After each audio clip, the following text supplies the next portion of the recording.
What's going on, guys? In this video I'm going to show you how I do European mount on a whitetail.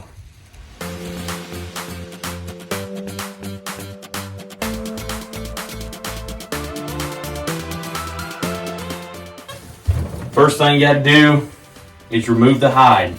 I usually start at the nose.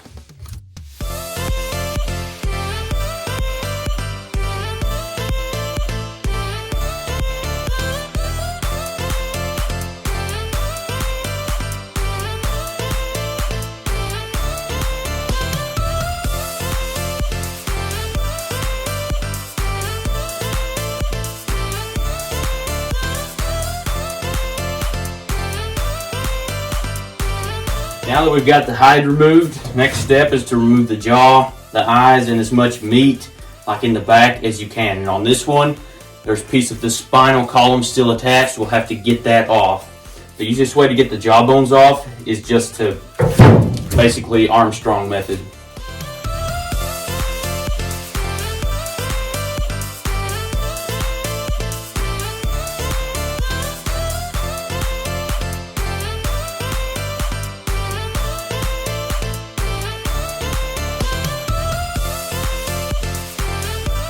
Alright, now we've got the eyes removed, most of the meat removed, and the jawbone removed. The next step is to boil.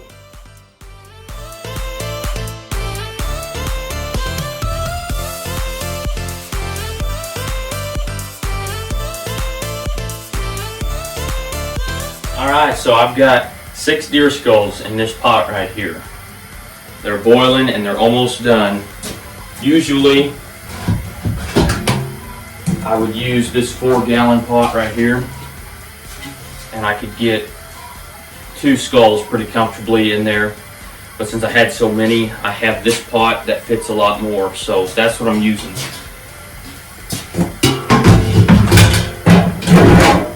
All this is water with dish soap and baking soda mixed with it, just to kind of help with the degreasing part.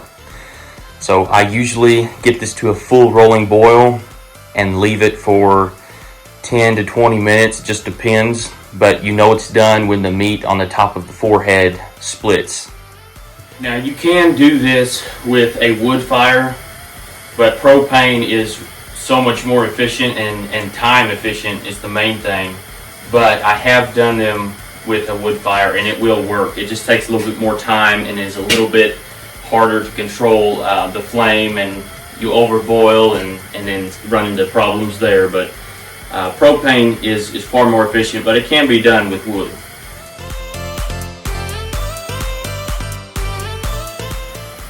Alright, so they're done now, and this is what you want them to look like when you pull them out.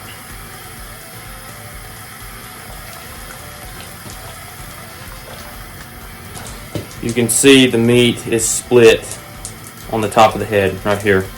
He's ready.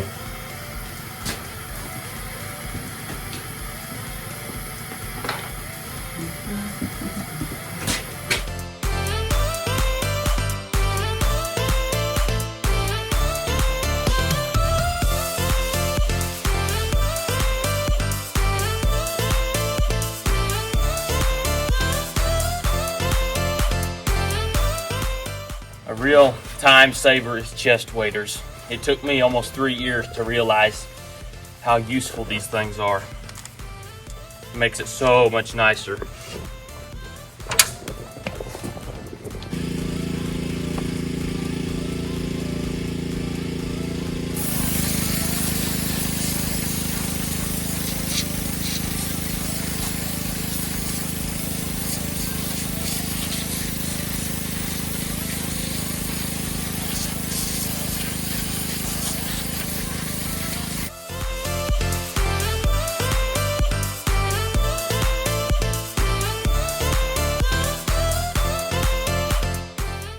We've got all the skulls pressure washed now, and they're ready for the whitening process.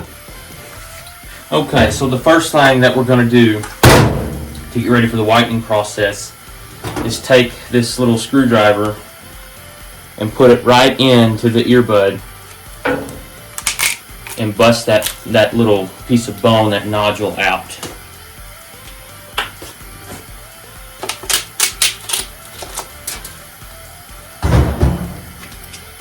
Then I take a drill with a 3/4 inch paddle bit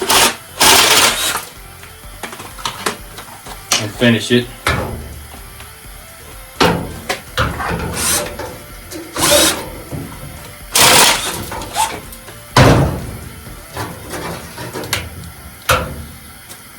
Pair of these forceps to grab the brain lining.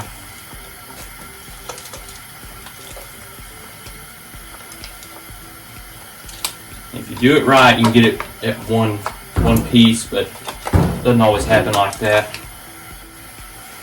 Then we're going to take the forceps again and clean out this nasal cavity. It's a big piece of cartilage that runs right down the middle of the nose, all the way to the back. That needs to come out. And this usually takes a few trips in and out of there to get it.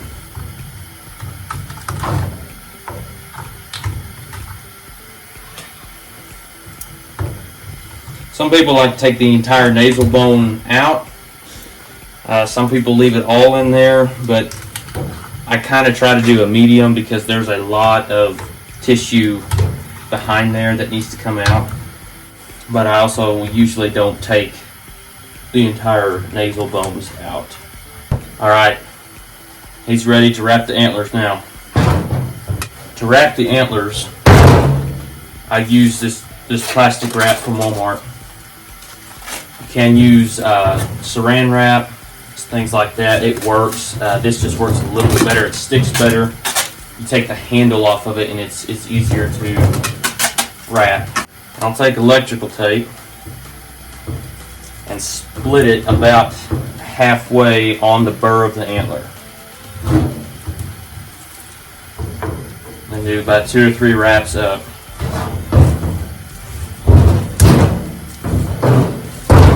And same thing to the other side.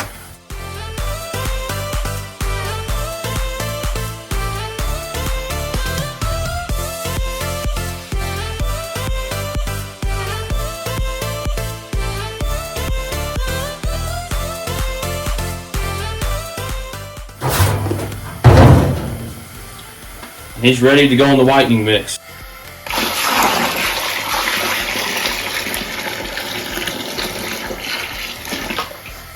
So you want the skull to be submerged about 1/2 inch to 1 inch in the whitening mix. Well, we've got the skulls in the whitening mix. What I use to whiten is either aqua silk, which you can get from a pool store or something like that, or sometimes I can use the peroxide. You can get at the hair salons and places like of that sort. So that's what I usually use. It's as long as it's a stronger percent peroxide than like the medical stuff you get at Walmart that's like 3%. That's the main thing. And mix it. It really varies. You can mix it 50-50 or 1 gallon of peroxide for every 3 gallons of water. It just depends. You have to kind of play with that. Alright, so once this peroxide has hit a boil, these deer skulls are really close to being done. So this thing's starting to hit a boil. I want to take them out and look at them.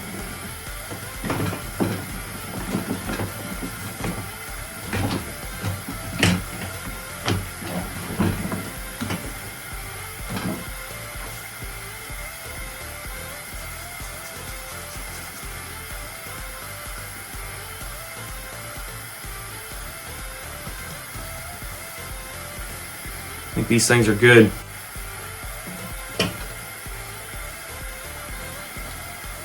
These things are ready to be pressure washed one more time. These things look good.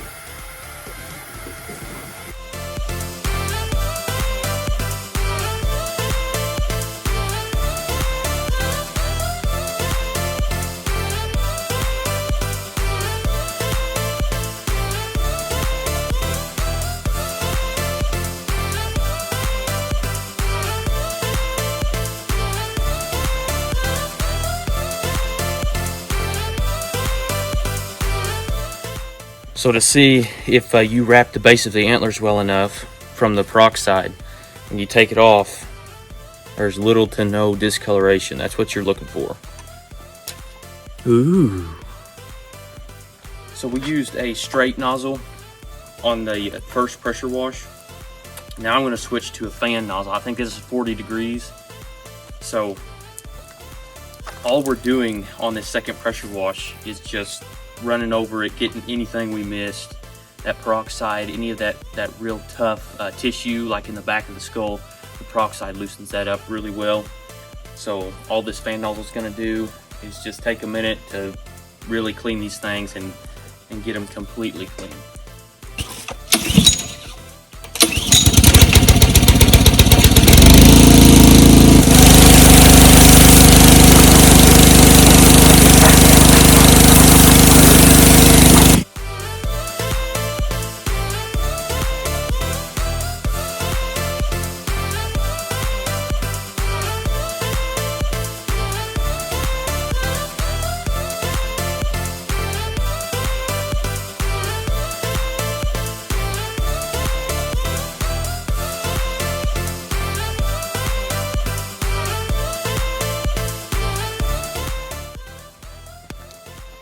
All right, they are all done. Now they're just drying.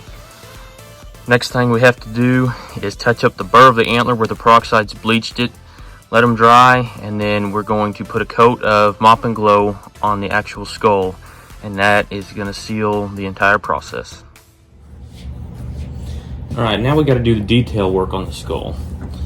I like to clean the antlers because they get that fat from the boiling water on them, and that has to come off. Once the antlers are clean,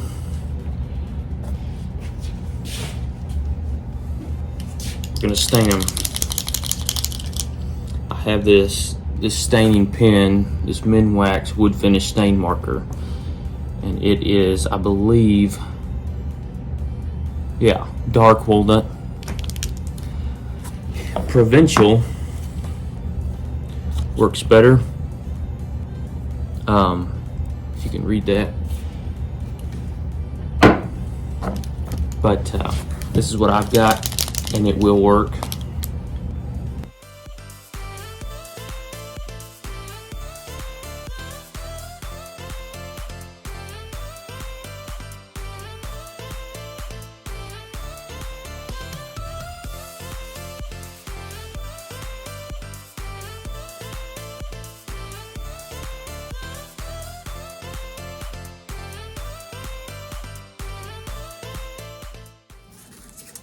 I take sandpaper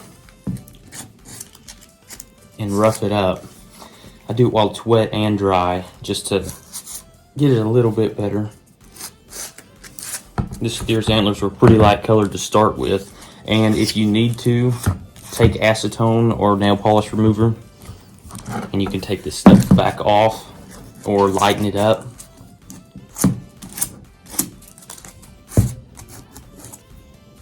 Do the same thing to the other side. Now on this one, as with a lot of young deer, the nose bones came off. That does happen on not all of them, but quite a few of them. It seems to happen, especially on the really young deer and like the 1.5-year old deer. I think this one's 2.5, but some of them do it too. It's not a big deal to fix. You just glue it back on. Just make sure that the bone is dry. And the really quick drying super glue seems to work pretty well.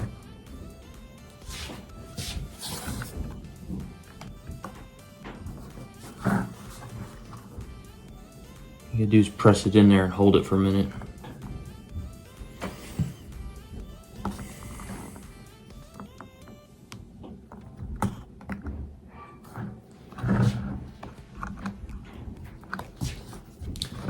I like to go on the inside and just put a little bit on the joint.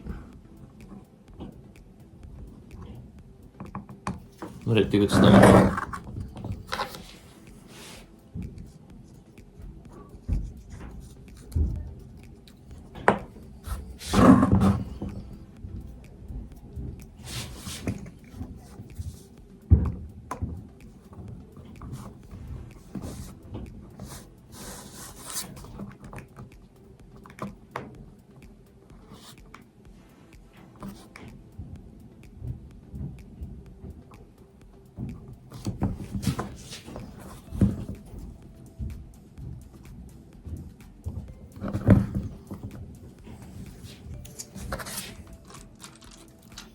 This is just flooring mop and glow. All it does is kind of coats the bone, seals it, and gives it just a little bit of shine, but not very much. If you put 2 or 3 coats, it would start to have a little bit of a gloss look to it, but just one doesn't.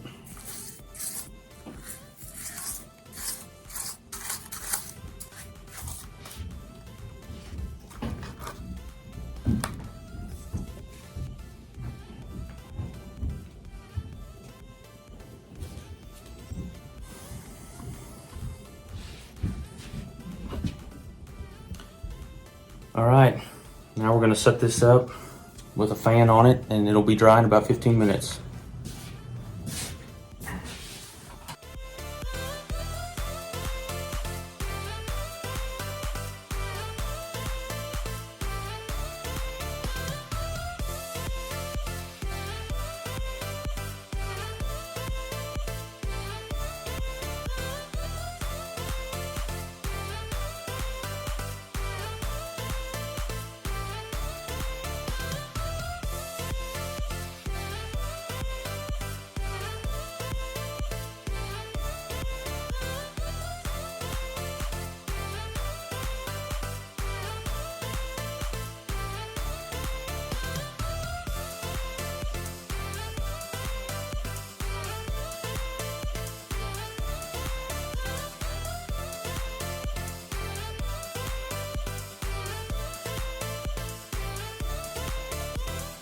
There you have it, guys. That's how I do a European mount. These skulls are ready to go back to the customer. If you like this video, don't forget to subscribe, and thank you for watching.